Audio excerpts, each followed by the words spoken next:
موسا. تو نا کو آپ اسٹریچ کریں گے 4 to 5 کاؤنٹ. پھر ایلا ای کسرہ بالکل شارپ رکھے گا. لا 2 کاؤنٹ. مو 2 کاؤنٹ. سا 2 کاؤنٹ. یہ سارے 2 کاؤنٹ ہے. لا موسا. ٹھیک ہے، تینوں کو دو کاؤنٹ پڑھیں گے انشاءاللہ سب. جسے کہا جائے مو جو ہے واو مدیہ، سا آپ کا الف مدیہ، الا بھی ایک طرح سے آپ کی وہی یہ جیسے الف مدیہ پڑھتے ہیں سیم اسی طرح. وَأَخِيهِ، خی جو ہے آپ کا یا مدیہ ہے کہ یا ساکن سے پہلے کسرہ آ رہی ہے، واو ساکن سے پہلے دمہ، الف سے پہلے فتح، تو یہ آپ کی مدیہ ہو جاتی ہیں. تو یہ آپ اس کو اخی نہیں پڑھ سکتے، اخی. ٹھیک ہے، ہی کو آپ ایک کاؤنٹ پڑھیں گے. تبوأ. ٹھیک ہے، تبوأ. تو میک شور کیجیے گا لائٹ رکھیے گا کیونکہ آپ کا اخفا ہے. نون ساکن اور تنوین کے بعد جب بھی تا آتا ہے تو اخفا کرتے ہیں، اخفا لائٹ کریں گے. تبوأ. واو پہ آپ کا نبر ہے، تھوڑی سی آواز آپ کی ایلیویٹ ہوگی. تبوأ. کو آپ نے 2 کاؤنٹ اسٹریچ کرنا ہے. ٹھیک ہے، الحمدللہ. یہ آپ کا الحمدللہ کیونکہ یہ تبوّأ تھا، لیکن آپ کو پتہ ہے کہ پہلے والے حمزہ پہ فتح تھی تو وہ سیکنڈ والا جو حمزہ تھا یہ تبوّأ تھا. تبوّأ کیسے بنا کہ سیکنڈ والے حمزہ جو ہے وہ بیسیکلی الف سے ریپلیس ہو گئے کیونکہ پہلے والے حمزہ پہ فتح تھی. تو یہ آپ کی کون سی مد بن گئی؟ مد البدل. لِقَوْمِكُمَا، قو آپ کا لین ہے، میکما الف مدیہ، بمصر سواد ہے بھی رکھے گا، رو ہے بھی رکھے گا. بو یو آپ کا واو مدیہ ہے، تا تنوین کے بعد واو آ رہا ہے تو یہ ادغام ہو جائے گا. بو یو توں توں. ٹھیک ہے، آپ نے اس کو آپ نے مرج کرنا ہے لیکن کمپلیٹلی نون ساکن کی آواز مرج نہیں ہوگی تو لہٰذا مرج کریں گے لیکن انکمپلیٹ ادغام وتھ موسٹ کمپلیٹ غنہ، اکمل غنہ کے ساتھ. وَجْعَلُوا، اب یہ حمزہ تو وصل ہے، پڑھا نہیں جا رہا ہے نا، تو اب آپ کیا کہیں گے؟ وَجْعَلُوا، جیم پہ آپ کا قلقلہ. وَجْعَلُوا، لو آپ کو 2 کاؤنٹ پڑھنا ہے، یہ آپ کی واو مدیہ ہے. بُیُوتَکُمْ، بُیُوتَکُمْ. میک شور یو آپ کا 2 کاؤنٹ الف مدیہ، تا سوری واو مدیہ، تکھم میم ساکن کے بعد قاف آ رہا ہے. میم ساکن اور تنوین کے آپ نے کتنے رول پڑھے تھے؟ 3 نا، اس میں سے ایک تھا اظہار میم شفوی. تو میم ساکن کے بعد میم یا با کے علاوہ جتنے بھی لیٹرز آتے ہیں وہ اظہار میم شفوی کہلاتا ہے. تو آپ میم ساکن کی آواز کو ظاہر کرتے ہیں. بیوتکم قبلتم. ٹھیک ہے، قبلتم. تو آپ نے با پہ قلقلہ کرنا ہے، لتم. اب آپ نے تنوین کے بعد واو آ رہا ہے، ہاں تو اب آپ اس کو کیسے پڑھیں گے؟ با پہ قلقلہ اور تنوین کے بعد واو ہے تو ادغام ہے، لیکن کیا ہے نا کہ ادغام کمپلیٹ نہیں ہے، انکمپلیٹ ادغام ہے، لیکن جو غنہ ہے وہ موسٹ کمپلیٹ غنہ ہے. قبلتم وَأَقِیمُوا الصَّلَاةَ. ٹھیک ہے، قی آپ کا کی نہیں ہونا چاہیے، قی قی یا مدیہ. ٹھیک ہے، مصولا حمزۃ الوصل پڑھا نہیں جا رہا کیونکہ لام کا ادغام ہو گیا ہے تو مصولا. ٹھیک ہے، مصولا سواد کو ہے بھی رکھیے گا لا پہ. جب آپ اس کو روکیں گے تو مد العارض للسکون بنے گی. ٹھیک ہے، وَأَقِیمُوا الصَّلَاةَ. ٹھیک ہے، ایسے کر کے آپ اس کو 2 4 6 کاؤنٹ کر کے روکیں گے اور ہاں یہ جو تا ہے یہ ہاں میں کنورٹ ہو جائے گا. پھر کیا؟ وَبَشِّرِ الْمُؤْمِنِينَ. تو را پہ باؤنس نہیں کیے گا، بشیرل ریل نہیں. تھوڑا سا ٹائم دیجیے گا. ریل حمزہ پہ جب بھی سکون ہوتی ہے اس پہ جھٹکا دیتے ہیں اور پھر آپ اس کو جب روکیں گے نین کر کے تو آپ کو ناقص کو نہ بھی کرنا ہے اور ساتھ میں جو ہے وہ آپ کی مد العارض للسکون بن جائے گی. ٹھیک ہے، چلیے آج آپ کی میں سے جس کی باری ہے پلیز آپ گیٹ ریڈی آئیے. آپ میں سے کس کی باری ہے ریسیٹیشن کی؟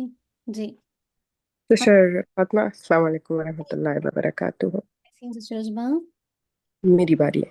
الحمدللہ. ٹھیک ہے سسٹر عظما پلیز آپ انشاءاللہ ریڈ کیجیے. اعوذ باللہ من الشیطان الرجیم. وأوحينا إلى موسى وأخيه أن تبوأ لقومكما وأخيه أن تبوأ لقومكما بمصر لقومكما بمصر بيوتا واجعلوا بيوتكم قبلة وأقيموا الصلاة وبشر المؤمنين.